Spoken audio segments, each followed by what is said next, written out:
बस कर दे, नहीं है मेरी माँ, मैं क्या करूँ? बाप तो है ना, उसे ढूंढने की कोशिश करो।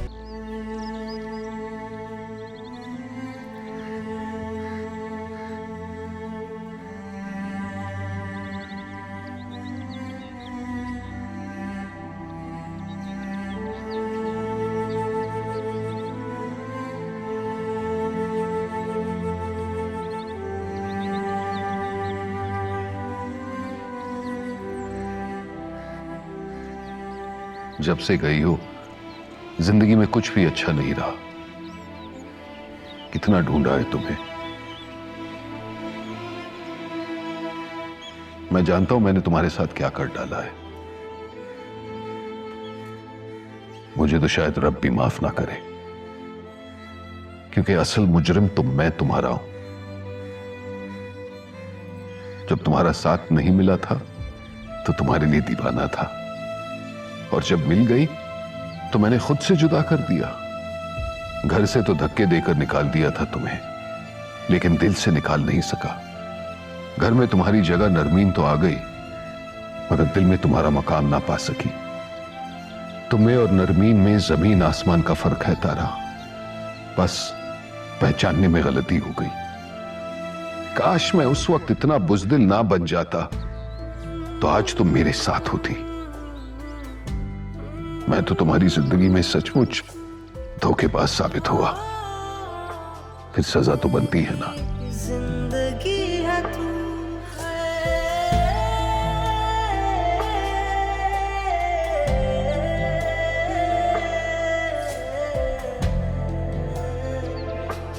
मेरी जिंदगी है तू।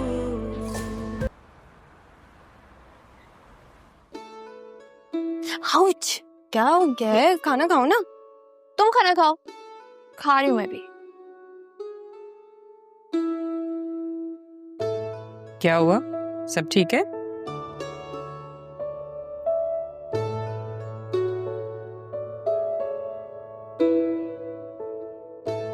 आप लोगों को तो याद होना चाहिए था ना। बेटा तुम बताओगी तो पता चलेगा ना क्या हुआ है। सब ठीक है? बतूल, क्या हुआ? चलो भाई, हम दोनों को तो पता है, हम दोनों तो बच गए गुस्से से। रियली? अरे भाई, पहेलियां क्यों बुझवा रही हो? बताओ ना क्या हुआ है। नहीं बताओ ना, आजकल तुम्हारी अम्मा को तो वैसे ही अपना नाम भी याद नहीं रहता। ऐसी बातें कहाँ याद रहेंगी? क्या मतलब? आई एम सॉरी, मुझे याद आ गया। आई एम रियली सॉरी, मैं भूल गया था। आ गया यार, एक को तो आ गया। शुक्र है बाबा, आपको याद आ गया। लेकिन मामा को तो अभी तक ख्याल तक नहीं आया। तो मुझे बताओगी तो पता चलेगा ना क्या हुआ है। इस घर की इकलौती वारिस आपकी बेटी, कल बर्थडे है इसका। इसकी खुशी में हम शॉपिंग में जाएंगे। यार कल क्यों जाएंगे, आज ही जाते हैं ना। अभी भी जा सकते हैं। अब बर्थडे कल है तो शॉपिंग आज करेंगे। बेटे तुम्हें चाहिए क्या है?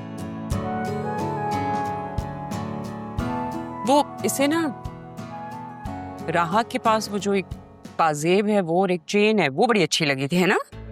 प्यारी तो थी। तुमने पहले बताया क्यों नहीं? तुम्हारे लिए बिल्कुल वैसी ले लेंगे। बिल्कुल बिल्कुल बेटा, बिल्कुल वैसा ही तुम्हारे लिए ले लेंगे। तुम एक काम करो, कल अच्छा सा डिनर बनवा लो ना, मेरी बेटी की सालगिरह है तो। क्यों घर पे क्यों डिनर करना है भाई? इसकी बर्थडे है, किसी अच्छे से रेस्टोरेंट या होटल जाएंगे, सेलिब्रेशन करेंगे वहां पे। नहीं नहीं मामा, नहीं पापा, मुझे कहीं जाना भी नहीं और ना किसी को बुलाना है। मैं सिर्फ अपनी फैमिली के साथ टाइम स्पेंड करना चाहती हूँ। So cute. क्यों? इस घर की जो असल अकेली वारिस है उसकी बर्थडे है। लोगों को भी तो पता चले ना, ये सब कुछ तुम्हारा ही तो है। किसका क्या है ये सब पापा तय करेंगे, तुम अभी ये बात छोड़ो, खाना खाओ। चलो बेटा जल्दी जल्दी खाना खाओ और चलने की तैयारी करो, बाजार चलते बेटा।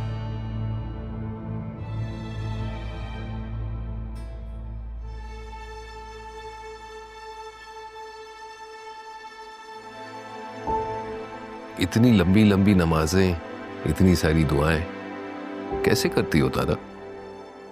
हे अल्लाह, नमाज के लिए भी भला कोई ऐसा कहता है? तो हमारी टूटी फूटी नमाजें हैं, पता नहीं कबूल होती भी हैं कि नहीं।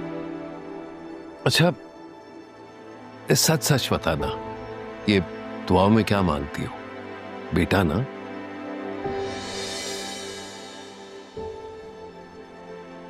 बेटा या बेटी होगी तो हमारी ही औलाद।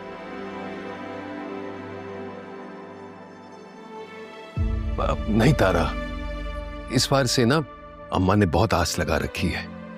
अरे उठते बैठते बस पोते की रट लगा रखी है। तो इस बार,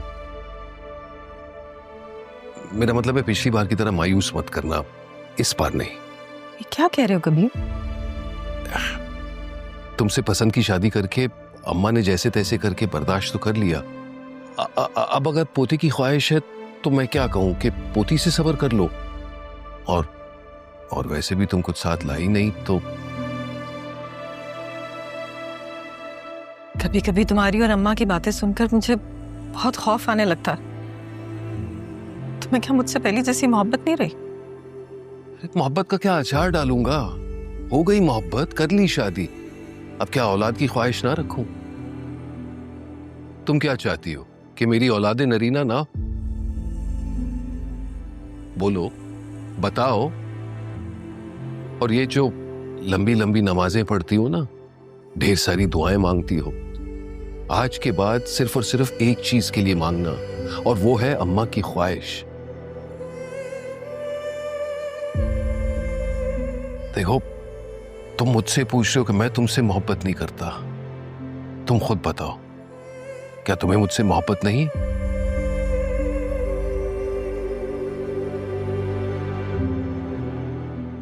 यूं लगता है मुझमें तुम्हारी मोहब्बत कहीं ना कहीं बाकी हो, वरना यूं हर वक्त तुम्हारा ख्याल क्यों? तारा, खुद से बातें कर चुकी हो तो कुछ बोल सकती हूँ? हाँ। वो बाहर नाजमा का बेटा आया उससे मिलने के लिए, और वो मिलने से इनकार कर रही है। अब तुम ही आके कुछ बोलो ना। ये कौन सा वक्त है मिलने का? कह रहा है कोई काम है, पता नहीं। अच्छा सुनो, गार्ड से कहो उसे ऑफिस में बिठा दे, और वो खुद भी वहीं रुके। मैं आती हूँ अभी। चलो सही है।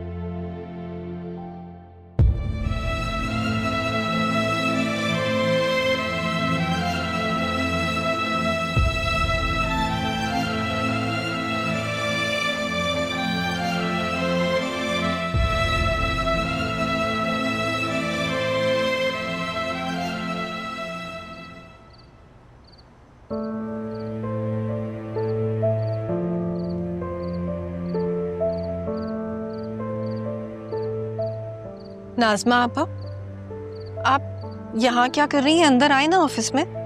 नहीं, मैं उससे मिलना नहीं चाहती। लालच ने उसे अंधा कर दिया है। उसकी आंखों पर दौलत ने पट्टी बांध दी है। मेरे वकील ने मुझे सब कुछ बता दिया है। मैं किसी कागजात पर साइन नहीं करूंगी। मैं किसी चीज पर साइन नहीं करूंगी। अगर आपका अपना वकील है तो फिर आप यहाँ क्यों रह रही हैं? क्योंकि मैं यहाँ रहने में अपने आप को महफूज समझती हूँ। आप बैठें, आप परेशान मत हो, बैठें, बैठ जाएं।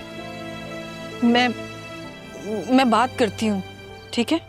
पता है, कहते हैं कि जो सच्चे आशिक होते हैं ना, वो इश्क की आग में जलते हैं, और मोहब्बत के हर मुकाम पर वो अपनी मोहब्बत का प्रूफ देते हैं। तो तुम मुझे मार के दिखाओ। क्या क्या क्या मेरे ख्याल से चुल्लू भर पानी काफी होगा तुम्हारे लिए। अबे शर्म में डुबा रही है या पानी में? पता है क्या, नहीं मैं जानती हूँ कि पानी में डूबना वेरी वेरी डेंजरस। तुम एक काम करो कि तुम पंखे से लटक जाओ, अब तुम्हारा गला घुटेगा, ये भी है। तो कैसे यकीन दिलाओगे तुम मुझे अपनी मोहब्बत का? भाई तुमसे नहीं होने वाली आज की माशूकी है रॉन्ग नंबर पे। सर, आपको शर्म नहीं आती है? आप रॉन्ग नंबर पे कॉल करके लड़कियों को छेड़ते हैं, कितनी गलत बात है। और आपको इस लड़की का पता नहीं है, संकी है, ये पागल है, आपकी भी जान ले लेगी। शर्म करें यार थोड़ी बहुत। Thank you. तो ये तो समझा दिया ना, मैं भी अपनी जान से चला जाता बेचारा। क्या सीन है ये? हैं? कौन है? स्पाइसी है क्या? पिज्जा और क्या। और ये क्या है? ये पागल सा बेवकूफ सा स्टूपिड सा इंसान था। कौन है ये स्टूपिड इंसान? मुझे कई दिनों से रॉन्ग नंबर से कॉल्स आ रही थी। क्या था, मुझसे मोहब्बत करता है, मुझसे मोहब्बत करता है। मैंने कहा अगर मुझसे मोहब्बत करते हो तो अपनी मोहब्बत का प्रूफ दो। कहते वो कैसे? मैंने कहा मार के दिखाओ। यार एक बात बताओ, पूछो। अगर अरमान के दिल में कोई और ना होता और वो तुमसे अपनी मोहब्बत का एतराफ करता, तो फिर क्या तुम उसकी मोहब्बत पे यकीन कर लेते? ठीक हो? मेरा दिल तो पहले ही उसे कबूल कर चुका है। क्या सोच रही हो? चुप कर। कहाँ चुप की थी? बदतमीज हो तुम, पागल। कैसे है यार, सही कह रही थी है ना?